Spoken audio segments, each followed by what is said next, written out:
Bonjour, c'est Crypto j'espère que vous allez bien. On va parler aujourd'hui des whales, des baleines, des institutionnels, ceux qui manipulent le marché, ou ceux qui ont pour image, en tout cas, de manipuler le marché continuellement. On a toujours cette réflexion de se dire, les whales nous manipulent, les institutionnels nous manipulent, ils font chuter les prix, pour qu'ils puissent acheter plus bas, ils nous font liquider, etc. etc.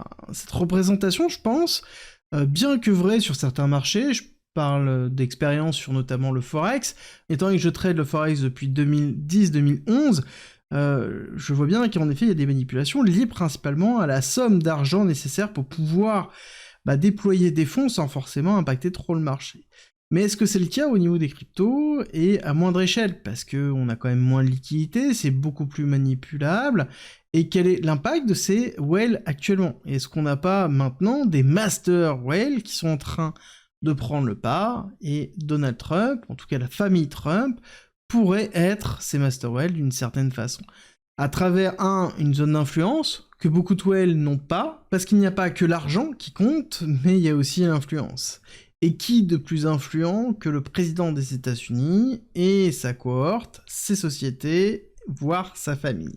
Et oui, c'est là où ça importe pas mal de choses, et on peut se poser la question d'à quel point ils sont en train de manipuler le marché, et à quel point ils sont actuellement, réellement, en train de placer des pions avant d'aller beaucoup plus loin.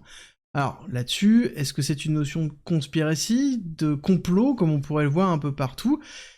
On pourrait le dire, oui, mais on peut se poser aussi sereinement la question quand Donald Trump, la famille Trump, a lancé son meme coin quelques jours avant le jour de son investiture, pour ensuite lancer Melania, et que ça a marché. Marché très fort, pour redescendre très fort aussi, 70 milliards, pour retourner tranquillement dans les limbes et s'enfoncer petit à petit, tel le meme coin qu'il est. Alors ça, c'est pour Trump.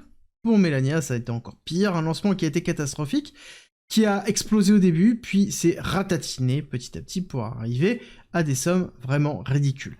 Alors, est-ce que c'est de la manipulation ou non? Est-ce que c'est une notion de dire je lance un goodies pour lancer un goodies, au lieu de lancer une casquette, je lance mon même coin, comme ils avaient lancé à un moment donné des NFT, puis une deuxième campagne, puis une troisième campagne de NFT. Et quel est l'impact qu'ils ont sur le marché des crypto-monnaies? C'est la question qu'on va se poser aujourd'hui, surtout que ils sont bien implantés en crypto-monnaie, avec ici World Liberty Financial. Pour faire rapidement et comprendre ce qu'est World Liberty Financial et concrètement ce que c'est, pourquoi c'est important de le connaître et pourquoi on a Donald Trump qui est là, c'est que c'est lié à la famille Trump majoritairement, ça se voit beaucoup dans les personnes qui sont derrière ça, derrière World Liberty Financial, la team, on a Trump, on a Trump, on a Trump, on a Trump, ok? Bon, si vous n'avez pas compris, c'est lié directement à Donald Trump, un point, c'est tout. Et le but étant de mettre à disposition un protocole de finance décentralisée pour libérer le monde de la finance traditionnelle. Alors oui, beaucoup d'idéologie, l'idée c'est toujours Make America Great Again, Make Trump Great Again, c'est un peu cette même idéologie-là, et le but était de pouvoir lever des fonds pour lancer un token qui s'appelait le WLFI, mais ça a capoté. Clairement, lors du premier lancement, c'était ridicule, on a à peine dépassé les 30 millions, et là on voit qu'on est quasiment à 25 milliards de tokens vendus. C'est énorme par rapport à l'historique, et ça a été lié principalement au lancement de Donald Trump, à l'investiture, à tout ce qui était en train de se passer autour de la crypto-monnaie. Clairement, la famille Trump est en train de rentrer totalement dans le monde de la crypto-monnaie, et c'est une des raisons pour moi qui fait qu'on peut se poser clairement la question de est-ce qu'on n'a pas une manipulation de méga whale en ce moment? Parce que clairement, ça n'arrête pas sur les communications. On a Eric Trump qui nous dit sur son premier tweet qui a été modifié par la suite, selon moi, c'est un grand temps d'ajouter de l'Ethereum, vous me remercierez plus tard. Il a retiré vous me remercie plus tard, pour arriver juste sur c'est un grand temps d'ajouter de l'Ethereum.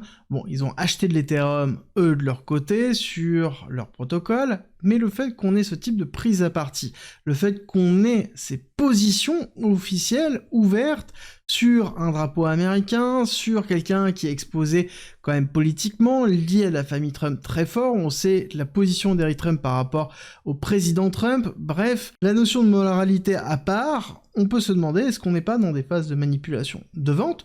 Je suis pas forcément sûr, étant donné qu'on est quand même sur des grosses zones d'achat, on continue à acheter majoritairement. Là-dessus, si vous allez sur Dropstab, vous allez voir que World Liberty Financial a acheté majoritairement de l'Ethereum, et ça fait partie de leur plus grosse poche, 206 millions de dollars en Ether, 60%, alors certes ils ont déplacé un bout au niveau de Coinbase pour la gestion, donc ça montre aussi la proximité Trump et Coinbase, et on voit un certain nombre d'achats, que ce soit du BTC, du Hondo, du Move, du ENA, du AAV, du Link, et ils ont même du TRX, du Tron. TRX, ça fait poser quand même pas mal de questions, parce que c'est quand même la crypto de Justin Sun. Justin Sun, qui est un des manias crypto plutôt asiatiques, et qui est même un personnage un peu sulfureux, controversé, avec potentiellement des manipulations au niveau de ses exchanges, mais néanmoins, on voit qu'il y a des prises de position au niveau de World Liberty Financial. Et quand on voit ce qui se passe au niveau des sénateurs américains, on peut se poser la question que ce serait pas la même chose, d'une autre échelle bien évidemment, mais effectuée avec la famille Donald Trump. Là-dessus, on va avoir Nancy Pelosi, par exemple, qui est un très bon exemple, qui fait partie du Sénat, qui est très très active au Sénat, pour ne pas dire la plus active au Sénat, entre guillemets, et qui est spécialisée dans l'évolution de sa fortune en fonction des différentes lois qu'elle fait voter.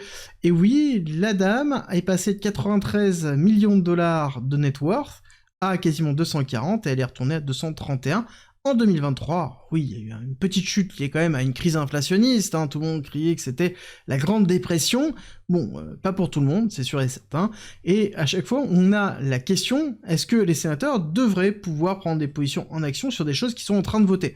Voilà, c'est très important, je veux dire, à quel moment un sénateur peut acheter, avant de promulguer une loi pro-Nvidia, acheter du Nvidia massivement? Bon, voilà, est-ce que c'est éthique ou pas? La question en elle-même disparaît aux USA, clairement, et on le voit très bien dans les positions que l'on pourrait avoir, et ça, ce serait l'évolution claire que l'on pourrait voir de la version action vers la version crypto, avec un influenceur encore plus gros, le président des USA. On a un certain nombre de points qui ne sont pas encore actés au niveau des cryptos, et notamment au niveau d'Ethereum. Le point le plus important, c'est qui va être à la tête de la SEC, qui va être à la tête de la CFTC, le fait de les nommer, de les rendre exécutifs, et de pouvoir déterminer la règle, de déterminer si oui ou non une crypto est une securities.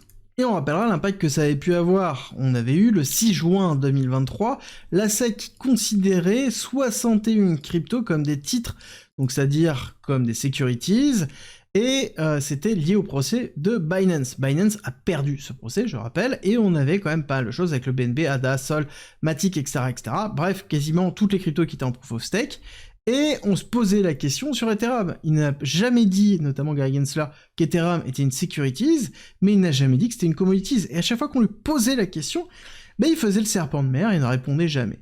Et cette incertitude, cette peur liée à des sanctions, liée à des amendes, liée à des interdictions, liée à tout ce qui peut être le cadre réglementaire, pèse encore, toujours, maintenant. Et comment ça se fait qu'on n'ait pas changer ce cadre réglementaire maintenant? On aurait pu le faire, on a signé déjà pas mal de décrets, pas mal d'ordres exécutifs, et pourtant on n'a pas encore passé ce cap-là. Et à côté, on voit des achats massifs qui sont en train d'être effectués. Des achats massifs sur Ethereum, des achats massifs sur d'autres cryptos, la notion du Made in USA au niveau des cryptos, on a pas mal de points qui sont en train de se mettre en place. Et pourtant, ça met du temps. Et pourtant, vous ne sentez pas toutes ces bonnes nouvelles dans le cours. Pourtant, Ethereum continue à s'effondrer, pourtant les altcoins continuent à s'effondrer, et pourtant BTC est toujours en dessous de 100 000 $ maintenant. Et à côté de ça, on voit des achats qui sont au niveau du World Liberty Financial Holding, on a des tweets de ce style-là, on a des positions qui sont en train de se mettre en place, et donc pourquoi, malgré tout ça, on n'a pas une explosion des cours? C'est la question qu'il va falloir se poser.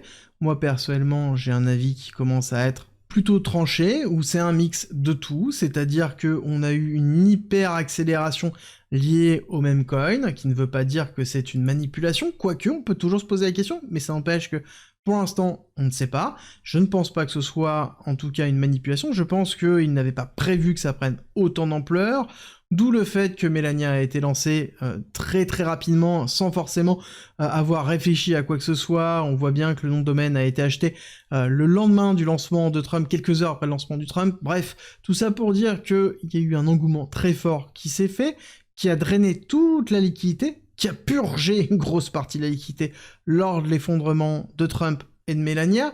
On a eu l'investiture, un certain nombre de bonnes nouvelles, mais qui n'étaient pas suffisantes pour pouvoir repartir à la hausse après un miasme aussi fort créé par le même coin. Et petit à petit, on a eu un écart qui s'est fait entre les altcoins et BTC, et cet écart-là a créé un choc psychologique sur une grosse partie des personnes. Ce choc psychologique entraîne implacablement une phase de capitulation qu'on est en train de voir maintenant. Mais est-ce que ça change les bonnes nouvelles? Non. Est-ce que ça change que le président et la famille Trump sont pro-crypto actuellement? Non. Est-ce que ça veut dire qu'on va rentrer en bear market? Absolument pas. Justement, ce sont des signes qui sont excessivement positifs. Imaginez bien que le président Trump et la famille Trump n'iraient pas mettre 400 millions, 500 millions de dollars en crypto, sans parler de leurs biens peut-être même propres à eux-mêmes. Et quand on voit la réaction de Donald Trump par rapport à la réussite de son meme coin, je vous rappelle qu'il a dit « Oui, alors ça a fait de l'argent, mais je suis ça de loin, c'est combien ?» La journaliste dit « Quelques milliards ». Ah oui, bon, c'est quelques milliards, hein, c'est rien par rapport à ces gars-là. Il pointait justement des milliardaires à côté de ça, des multimilliardaires. Et donc oui, en effet, 1 milliard de dollars pour la sphère que vise la famille Trump, c'est peanuts, c'est rien, et donc il faut dézoomer par rapport à ça, et peut-être l'ambition au niveau des cryptos de la famille Trump est beaucoup plus importante que ce que l'on voit, et que en effet, on a une disparité entre ce qui est en train d'être fait, la réalité, et ce que l'on souhaitait être à un moment donné. Et c'est cette réalité-là qui fait qu'on a un réalignement des tendances qu'on fait, et des sous-performances qui sont en train d'être faites. Est-ce que maintenant, il faut viser toutes les cryptos qui sont ici, dans World Liberty Financial? Je ne pense pas, mais il y a des thèses d'investissement qui sont intéressantes à construire sur ça, et qu'il va falloir surveiller vraiment de très près.